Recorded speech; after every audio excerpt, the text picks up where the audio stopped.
கீழ்வானம் வெள்ளென்றெருமை சிறு வீடு மேய்வான் பரந்தனகான் மிக்குள்ள பிள்ளைகளும் போவான் போகின்றாரை போகாமல் காத்து உன்னை கூவுவான் வந்து நின்றோம். கோது கலமுடைய பாவாய் எழுந்திராய் பாடிப்பறை கொண்டு மாவாய் பிளந்தானை மல்லரை மாட்டிய தேவாதி தேவனைச் சென்று நாம் சேவித்தால் ஆவா வென்றாராய்ந்தருளேலோர் எம்பாவாய். கீழ்வானம் வெளுத்தாச்சு, எருமைகள் புல்மேய போயாச்சு. நோம்புக்காக நீராட கிளம்பிடுவாள உனக்காக நிறுத்தி வச்சிருக்கேன். உன்னை கூட்டிட்டு போகணும்னு உன்னோட ஆத்து வாசல நாங்கெல்லாம் வந்து காத்துட்டு இருக்கோம். குதிரை வடிவில வந்த கேஷிங்கிற அசுரனோட வாயை பிளந்து கொன்றவனும், கம்சன் அனுப்ச முஷ்டிகன் சானூரன் என்ற மல்லர்களை வென்றவனும், தேவாதி தேவனான அந்த நாராயணனை வணங்கினால் அவன் நமக்கு அருள் தருவான்னு சொல்லி அடுத்த தோழியை எழுப்புறான் ஆண்டாள்.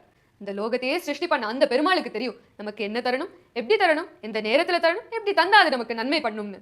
அவரை சேவிச்சாலே அவர் நமக்கு பரிபூரணமா அனுகிரகம் பண்ணுவார். ஆண்டாள் திருவடிகளே சரணம். சர்வம் ஸ்ரீ கிருஷ்ணார்ப்பணம்.